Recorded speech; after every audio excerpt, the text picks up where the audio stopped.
Carolina, welcome to the Mindful Fire podcast. I'm so thrilled to have you here. I am thrilled to be here. Thank you. Yeah, it's awesome to finally have you on the podcast. I know we have been talking about this for a little while.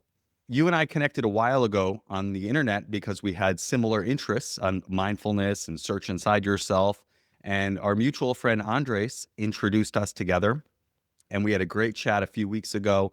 And I'm so thrilled to have you on the podcast today to talk about purpose. And so, to start, I'd love to have you share a little bit about who you are, your journey, and what you're up to in the world. I tend to introduce myself nowadays as a purpose mentor, a facilitator, a teacher, and an eternal student of all things human flourishing. Now, that's today, but Adam, you know that my journey didn't start here and I've had to reinvent myself a few times. I grew up in Colombia in South America and moved to the US supposedly for 6 months to study English when I was 17.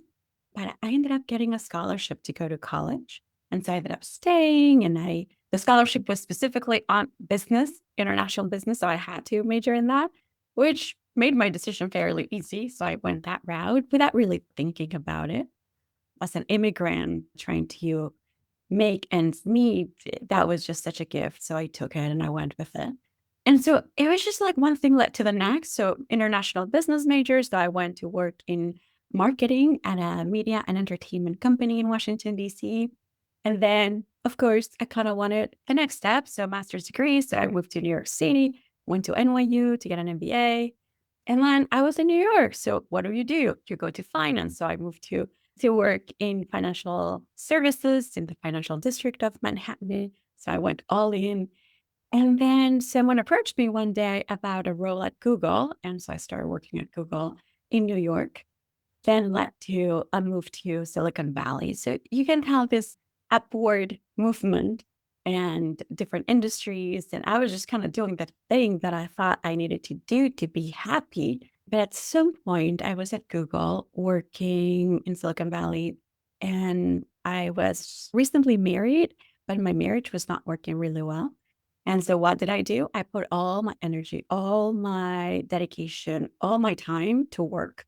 'Cause that's all I had. I didn't have community in Silicon Valley, in Mountain View. I was living there back then. And so I burnt out. That's just what happened. I burnt out. I didn't have community. I didn't have a support system. My marriage was not well. So when both the personal side and the work side are not working well, that's a really difficult combination. I ended up experiencing anxiety and depression, but I masked it. I don't because we don't talk about mental health at work. And so I would wear my mask, pretend I was okay. Good morning, everybody. Showing up to work, trying from the bottom of my heart, really trying to give it my best and give it my all to work, but I couldn't. I physically couldn't, emotionally couldn't. I hit rock bottom, ended up taking a leave of absence. Back then, it was not that popular. And I felt like a failure because I felt weak. Like, oh, you couldn't keep up, right? Like you couldn't do it. And I felt very disappointed in myself and ashamed. There was a lot of shame. I still took time off because I just couldn't hide it anymore. So when I did that, I didn't want to be close to anyone. I didn't want to be close to anything that was familiar. So I went on a trip around the world on my own, took a backpack and just like left. The reason I bring that up is because it was so transformational. It was there when I deepened my mindfulness practice and when I really reconnected to myself. And it's funny that a lot of people say, "Oh, you're the Colombian version of Eat, Pray, Love," because I indeed lived in an ashram in India. I went to Italy to do healing with the arts. Also ended up going to Africa and Singapore and Colombia. And when I got back, I was a different person. I was a different person, and I was no longer so focused on my own, I'll just name it, ego. And instead, I wanted to serve. I wanted to connect people. So I still got back to Google. And then, this is something that you and I have in common. I took the Search Inside Yourself program. This is the mindfulness program that was run at Google. It became very popular.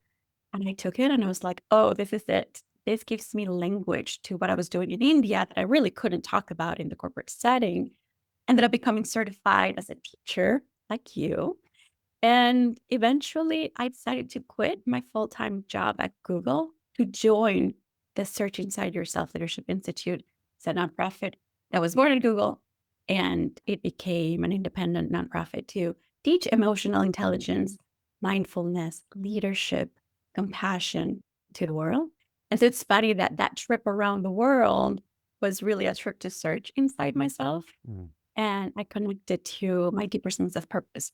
That's why purpose is so, so, so important to me because it really shifted the way I approached work and life. And a year and a half ago, I decided to become independent and to launch my own Purpose Academy. So today, I do one on one coaching in purpose, really helping people reconnect to their purpose from within, especially using contemplative practices. I also do workshops and I do keynotes and I speak at organizations and companies. I publish two books. One is The Path to Flourishing, based on that trip around the world. I tell my entire story. It's a little bit of a Colombian soap opera too. And then a month ago, I released The Purpose Reset, which I co-authored with Rich Fernandez and Steph Stern. That's what brings me here. I'm sorry, it's a long story. I feel like I gave you my entire autobiography, but it highlights the importance of alignment to purpose. Yeah, that's amazing. What a journey. It has it all. It has the immigrant story, it has the climbing the corporate ladder, it has the burnout, Mm. and then kind of leaving it all behind and going and traveling around the world to reconnect with yourself. I think that is incredible. What about the trip specifically allowed you to connect with yourself, reconnect with yourself and who you are and what your purpose is? I had never asked myself that specific question, like what specifically about the trip. I think what comes to mind, and I write about it in my book, is not knowing anyone. So I left and the first place I landed was Florence in Italy. And it was so refreshing to not have the weight of that story. I didn't have the weight of the immigrant story, the Hispanic in the US trying to make it. I didn't have the weight of being the good student, the good worker. I didn't have the story with me of being the good wife or having a title at Google or just like the brand. I was free from labels. And I remember thinking I was sitting in an art class and I had an empty canvas in front of me. And that's what it felt like, Mm. just like empty canvas. No one knows anything about me. I don't have to keep up with anyone's expectations. Which, by the way, it's all mental. It's all like I made it up. It's all my thing, but I was carrying it. And when I got there, I was so free to just be a human being taking an art class, a human being having an amazing gelato, a human being looking at the sunset, just to be after doing so much, after the hustle, the striving, the accomplishing over and over again. I think that's what burned me out. And so it was beautiful to just not have any labels, remove myself from all of that. Then, out of that sense of stillness, clarity, some emptiness, I was able to reconnect with that true self, right? So, kind of peeling all the layers of the onion, and what was inside was just my true self authentically. And I was able to do deep introspection and reflection on who am I really and how am I here to serve? What am I here to do? Who do I want to become? I get to choose that. And in my prior story, I was so caught up in the hamster wheel that I didn't have that space or I didn't make the space to do that reflection, to ask myself the hard question. Wow. I'm so glad I asked because that is profound, honestly. And I resonate a lot with that. What you're saying about the story that we create. I talk a lot in my practice and my teaching and my coaching and all of this around that our story creates our reality. But what you're saying really makes me think it's not just the story that we're telling ourselves, it's the story that we are carrying and trying to maintain. The way I'm thinking about this is, I'm kind of feeling that now, honestly. Like in this new chapter of my life, I'm essentially living the life that I wanted to live, yet I still feel like I'm forcing a little bit rather than Mm. allowing. And I'm trying to Mm. like maintain a story. One story is I'm the mindfulness guy, right? I got the Mindful Fire podcast. I teach mindfulness. I did all the search inside yourself, all this stuff. And yet I'm losing my shit with my kids and I'm just like not mindful a lot of the time, right? So like that is at odds when I'm trying to create with this business. I know that I'm in like the seed planting phase, but I'm also like still caught up in that story from my whole life and 14 years at Google where it's like go go go, like you should be further along, this and that story, and it's just exhausting. And Oh, so the idea yes. of letting go of that story and just like reconnecting, and I'm feeling a very strong urge to do that, to like just focus on health and mindfulness and connecting with myself and with my kids and my wife. Like all the other stuff doesn't matter Mm. and will happen in its own time. And so I don't mean to make this about me, but I resonated But deeply with what you're saying.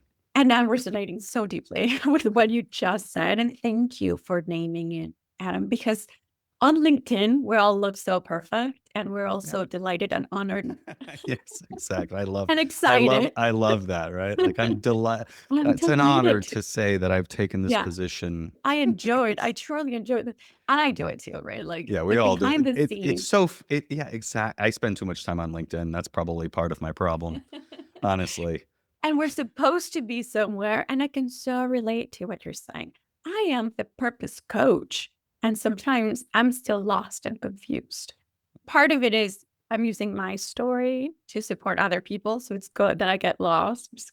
One, it gives me more empathy. Two, it gives me the tools that I can share. So Mhm. it's all part of the journey. But then I'm like, who am I? Imposter syndrome. Who am I to be coaching other people when I sometimes also ask the question and get lost and get confused? And the same goes with the business. I have 20 years in marketing. My business should be somewhere else. And who am I to be talking to people about personal branding if I'm not there? And then I'm just like, again, exhausted. And so It's there's exhausting. burnout that I used to attribute to other companies. Somehow I'm carrying with me.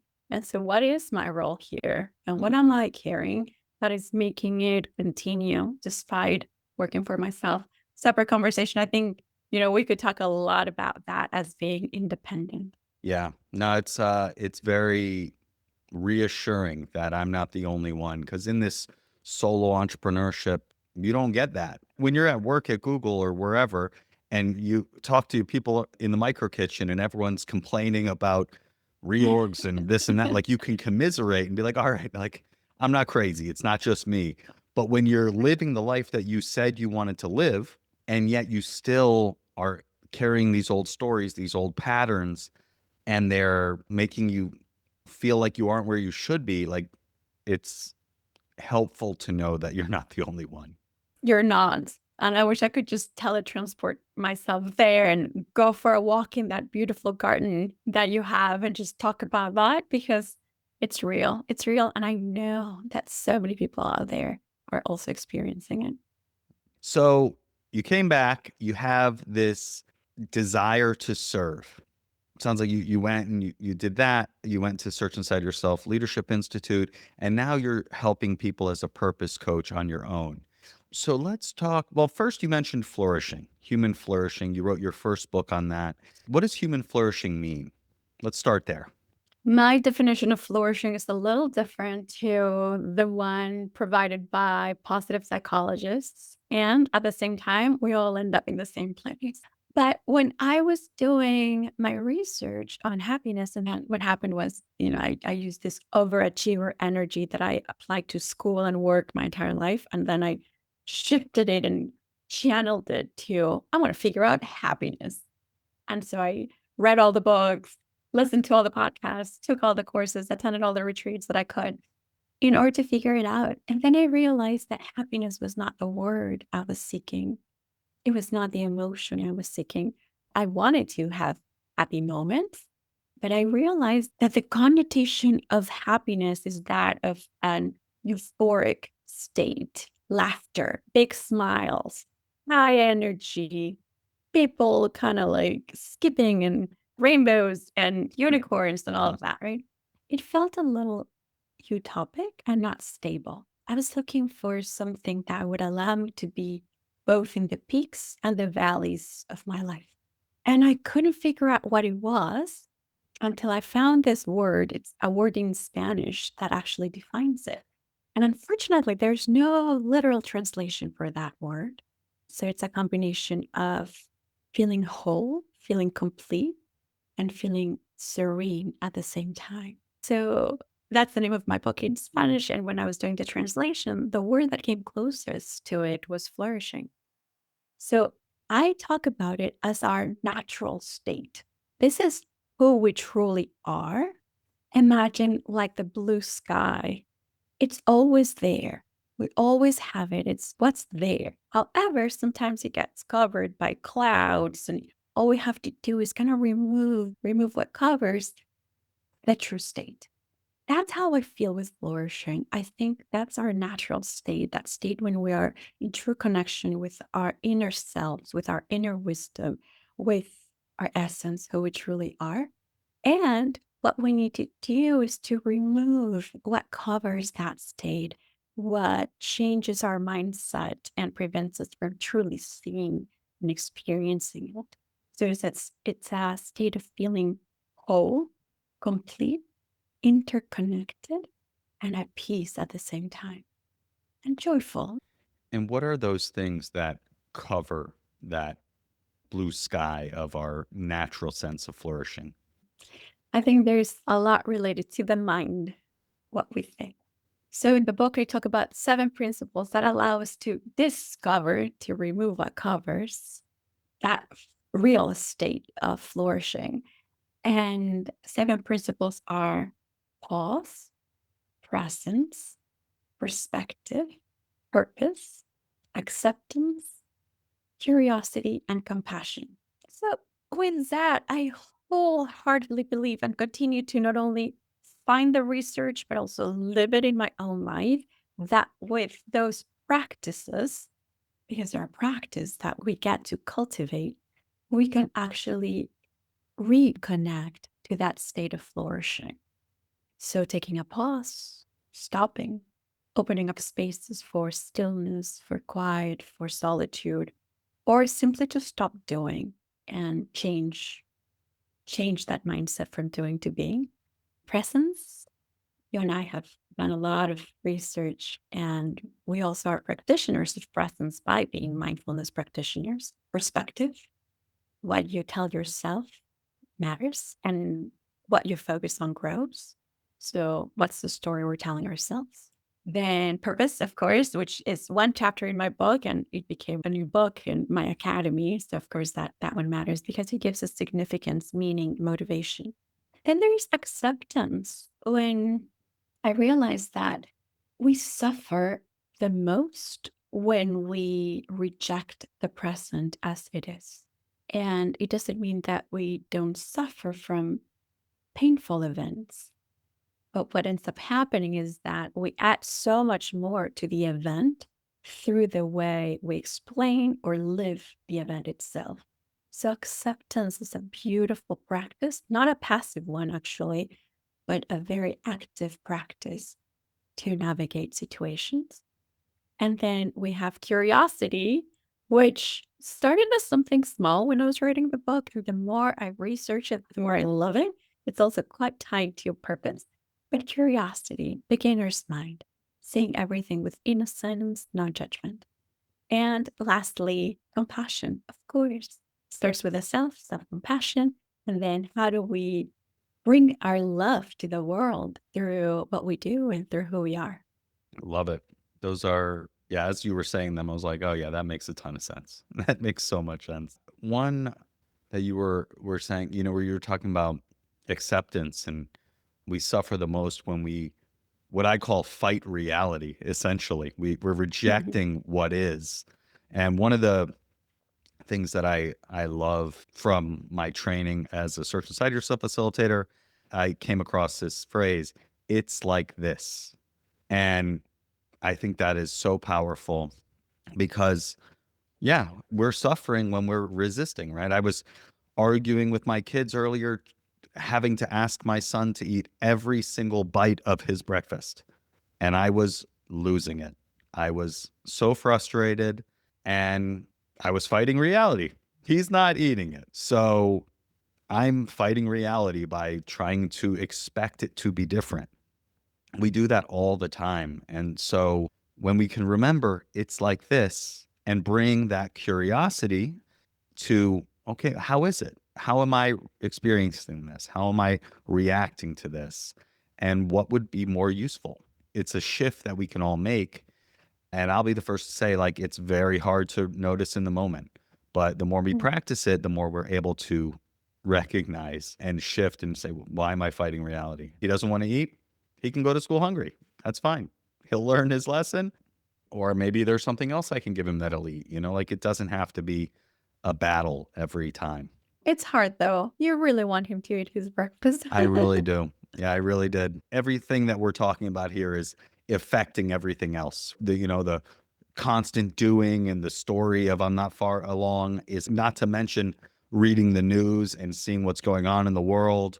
All of Yeah. these things are coming into my interactions with my kids, and then their lack of listening triggers me. It's just like all a swirl of craziness. And it's the swirl of craziness of being a human being in Exactly. this world right now. We're all, just that reminder, we're all struggling with something, whether it's breakfast or, gosh, being at the potential brink of another war, like Mm, all of it. It is difficult to be a human being. And let's just recognize that and offer one another kindness. And when it comes to acceptance, I have to say I struggled with that a lot. I'm like, no, I'm not going to accept the situation. And if I accept it, will I ever grow? So I'm like, let's do it, be disciplined, mhm, strict with my routine, just so I make it happen. And that has a purpose and that has served. But acceptance is not passive, as I was saying. It is mhm, the recognition of what is within my control. And for that, oh, you go and do it. Especially as we're thinking about global events, whatever is within your control, please do it. The world needs you. But whatever is outside, there is that recognition of this is the situation just as it is. How can I observe it? How can I learn from it? But if I have no control over it, I am going to surrender to a bigger plan, is how I think about it. Again, not passive, but active, actively looking into it, actively facing the situation instead of putting it under the rug, ignoring it, or fighting it, which is what we tend to do. Fighting what? You can't even control it. There's so much beauty in that practice of acceptance, and it reminds me of the rain practice, the stop practice. Stop is how I usually talk about it. So, the moment something arises, can we stop first? Take a pause. So, stop what you're doing. Then take a breath or take a walk, take space, take what you need in that moment. Then observe. And I think this is probably the most important one, or the one we tend to skip the most, which is observe what's happening with a little bit of distance. Can you be the observer of the situation? Can you understand what's triggering here? Can you recognize what's within your control and what's outside of it? Observe. And then, based on that observation, P for proceed. So stop, take a breath, observe, proceed. You proceed in a more proactive than reactive way. And the stop practice can take a few seconds if you're used to it, or it can take a week or a month, right? Sometimes, someone sends you an email and you're like, oh, here we go. I'm going to react and type everything I want to tell you. So in that moment, you stop. Or it can be a bigger situation that requires stillness and reflection for a little bit longer. I love the stop practice. I love that you got to the same place that I got to. When I would teach Search Inside Yourself and we would talk about what we call in that program, it's It's the SBNRR, NRR. right? Yeah. Stop, breathe, notice, reflect, respond. I always found that a little bit clunky. but there was always a stop sign on the slide. So I was like, stop is perfect. And I came to the exact You letters did? that you did. Yeah, exactly. Yeah. I love it. I love Stop, it. take a breath. I like take a walk. Take space. I love Yeah. all of that. Observe and proceed. It's so funny. I came to the exact same thing. I would always put a slide in there or just talk about it, but it's powerful. And I could use more of that practice in my life because with young kids, there are thousands of moments a day where that comes in handy. They're great teachers. They're They are. really good teachers. Yes, like I did a retreat, which hopefully I'll go to this year again with John Kabat-Zinn Mm. back in 2018, and in the opening session said I'm about to have a kid, my life's gonna change a lot, and he said you'll have your own little Zen teacher, and he is right. He is right. Yes, indeed. Oh, They I love them. sure, yeah, they sure bring out all of the things like why am I getting so frustrated about him eating his breakfast? Like, there's something else going on there. It's not the breakfast.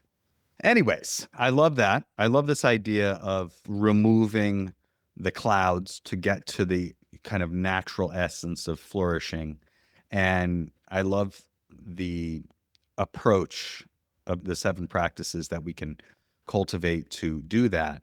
Let's shift now to dive in on purpose. I know that's a huge aspect of your work now. So, I guess my first question is related to how common is it that people are clear on their purpose? Do you find that most people are connected with their purpose or wanting to connect with it? I think we have very different definitions of purpose. And as a result, people are a little confused most of the time about their purpose. I think the word I would use is confusion. It's like, Mm, is this my purpose? Did I find my purpose? We tend to use mm, the verb to find mhm, when speaking about purpose, which I prefer not to use. So there's a little bit of confusion. Yes, that's semantics. What I think matters most is most people are not finding meaning in their life. And there's so much burnout and there's so much dissatisfaction and lack of fulfillment. And so I think that has been at the core of my work, really trying to understand what is it that we're not fulfilled, that we're not finding meaning, that we're not feeling this sense of self realization, even when on paper you should, right? Even if you have the house, the money, the title, the kids, the whatever, there is that sense of lack of meaning. I would actually argue that it is exacerbated once you think you have it all, because then you go into emptiness. I felt it. Like, I have it all. Why this sensation? And it usually starts with discomfort, grows into frustration, then gets into confusion, all the way into some anxiety, preoccupation about the future, which eventually could evolve into depression, burnout, apathy, dissociation. I don't know how many people listening or watching this have gone through that or know someone who has. And it's very, very difficult to deal with it. And so all the questions come up, and the more questions we feel, the more uncertainty we feel, the scarier it becomes to make a change. And so I observe so many people, especially within organizations. I tend to work a lot with companies. It is really heartbreaking to see how many people are not okay in their lives. They're either in meh state. Adam Grant, I remember, wrote an article on the state of languishing, right? So like meh, life, whatever. That's in a good day or that's in a good situation. But all the way to I hate waking up in the morning. I don't have any motivation. All the way to working in toxic environments or just plain out really disliking their day to day. It's concerning. We were not born for this. We were not born. And I'm sorry if I get a little woo here, but sometimes I wonder about the mystery and the almost kind of like scientifically speaking, miracle of being alive. Just for like a human being to be born requires so much, scientifically speaking, biologically speaking, for Earth to hold so many people. It takes so much for someone to get here, for us to be using our days like this. And then to remember that our days are limited, that we have, I like to talk about, we have a finite number of heartbeats that we're born with. And nobody knows how many we have. Nobody knows how many we have left. So, how do we want to live? Is that state of languishing what we want for our day to day? Is that the example we want to give to our kids? You can see I'm really passionate about this and I'm trying to figure it out. One, for my own benefit, because I wanted to reconnect with my purpose. And two, because I don't want to keep it to myself. I want to contribute a little bit into seeing more people be better, feel better, being well, at the very least, all the way to flourishing and really kind of unlocking their full potential. So, purpose is that it's the process. It's a process, not a destination. It's the journey itself. And I don't say that lightly. I do believe it. It's the journey itself teaches us about ourselves and reconnects us to who we truly are in the most authentic way. I see it like driving a car and you have a GPS, right? As you're driving and let's say you take a turn and it's not meant to be your turn. There is something in life that happens that will bring you back, like a little GPS recalculating. And so you kind of come back to your authentic self, who you truly are, letting aside, putting aside all the expectations that come from external sources that force you or guide you to be who you're not. It's this ongoing path to return to authenticity, to return to self. And I see purpose as having three elements: the doing, which is usually what we talk about when we talk about purpose. What is it that I do? My job, my legacy. The being, who you are. What do you bring to the world just by who you are, by existing, and serving? I don't think we can talk about purpose without talking about service. Very interesting. Yeah. It's cool to think about this from a different perspective, right? Because I have a sense of what my purpose is, which is creating opportunity through connection. That's kind of how I summarize it. And we've explored this idea of purpose on the podcast before with Jordan Grummett, also known as Doc G, who wrote a book called The Purpose Code. He does talk also about purpose confusion. And I know you just spoke with him yesterday on his podcast, which is I amazing. did. It's amazing. He's phenomenal. Yeah. Yeah. So it's I mean, I think purpose is so important. And I know that he talks about big P purpose, what we often think of as purpose as like changing the world and curing cancer and all these things. But he says actually the way to purpose is through little P purpose, just your own little way of doing it, which relates a lot to what you're saying about it's the journey. It's actually, we're living it ongoing. It's not a destination. It's a way of being and doing and serving in the world, which is, I think, spot on and much more attainable than the idea of this huge idea that, oh, I got to do something grand. Most of us aren't going to do anything grand, but we are going to impact our life, our family's life, our friends' life, our community. And that might be even more important. One question that I'm curious, and I'd love your thoughts on, and maybe we can kind of explore this with my purpose, is how to keep it front of mind, how to remember to do it, to be it, I guess. So let's take my example, right? Creating opportunity through connection.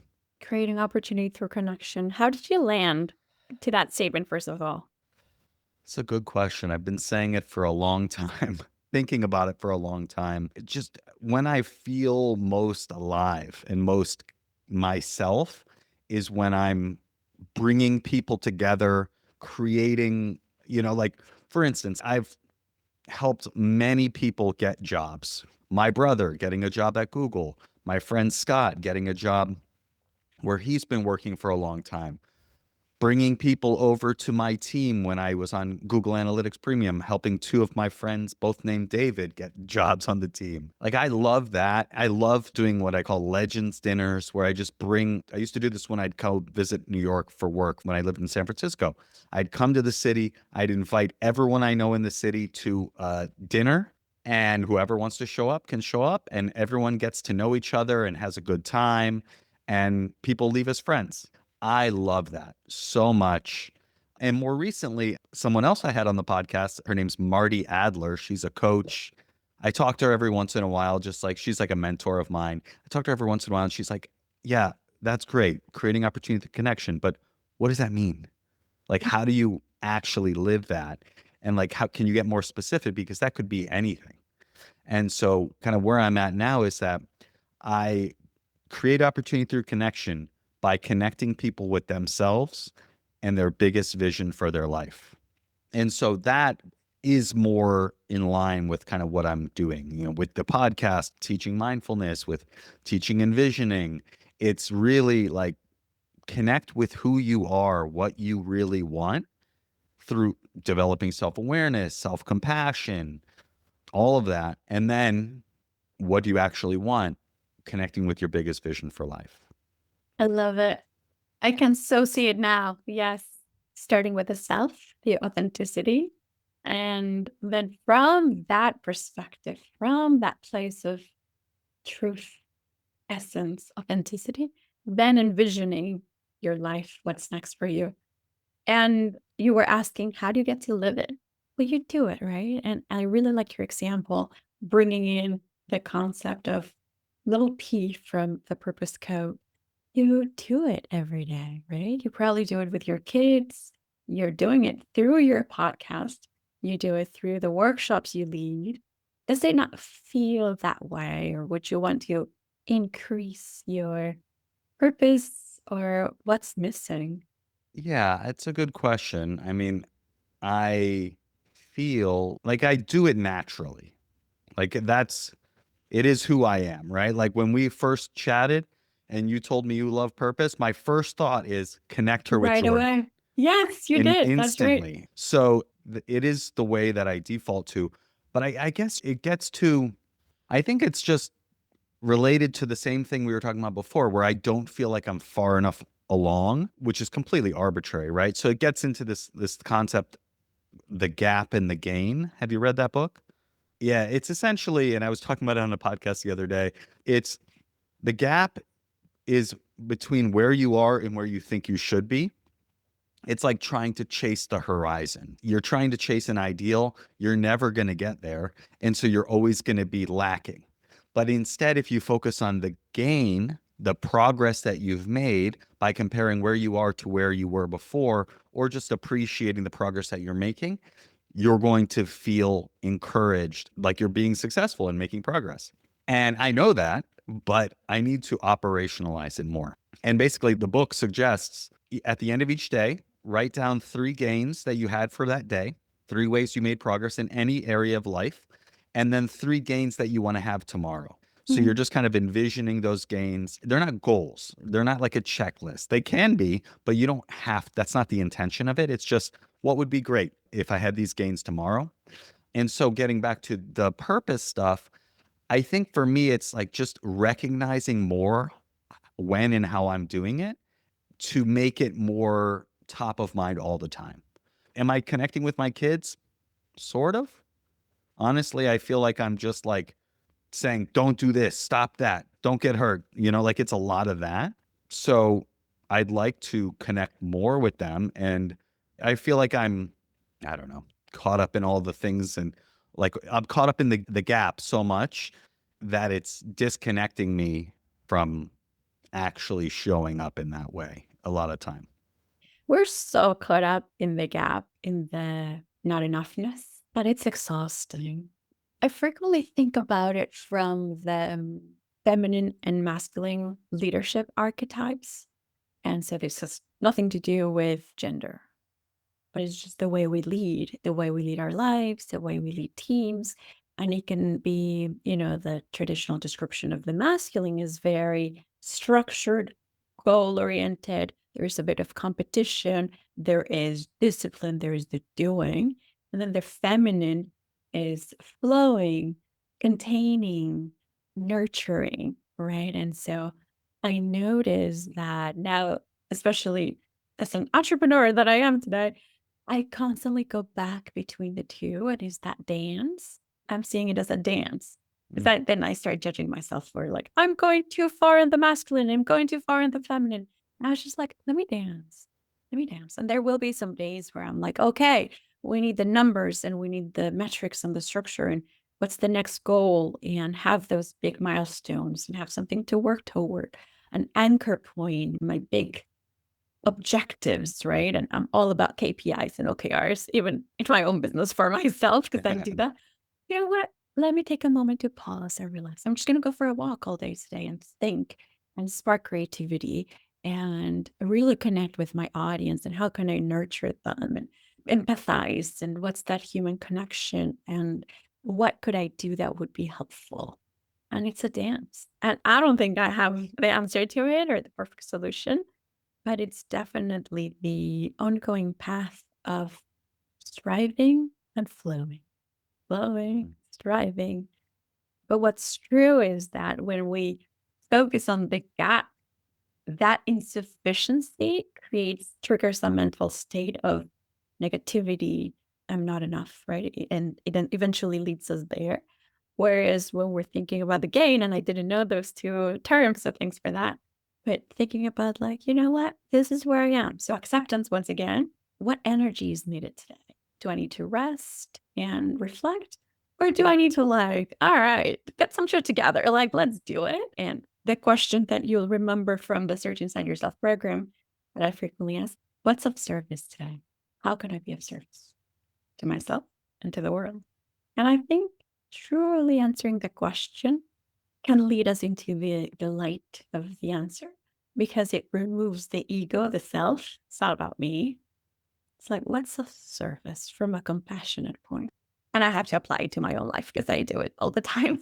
Yeah. I mean, and that's the thing about all of this, right? It's like it feels, especially when we carry the story of I'm the mindfulness guy, I'm the whatever, it feels like we should have it figured out. But really, life is just a long figuring it out, right? Like it's just a series, it's a lifetime practice. All of this stuff is learning and relearning and adapting and evolving.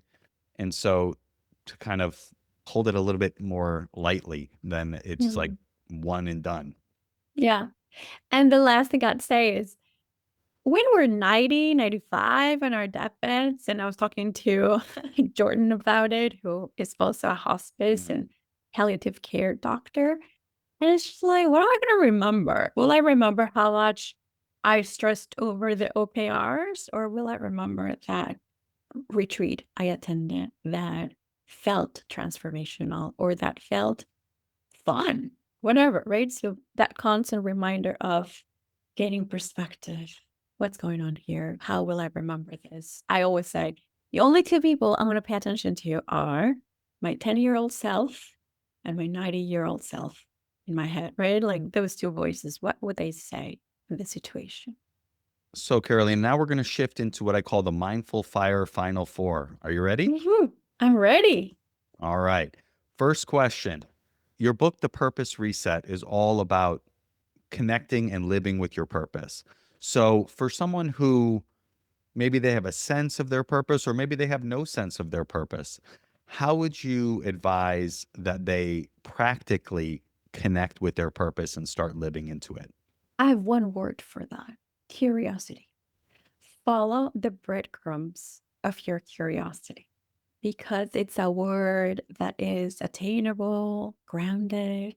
It feels close relative to what we usually say, which is follow your passion.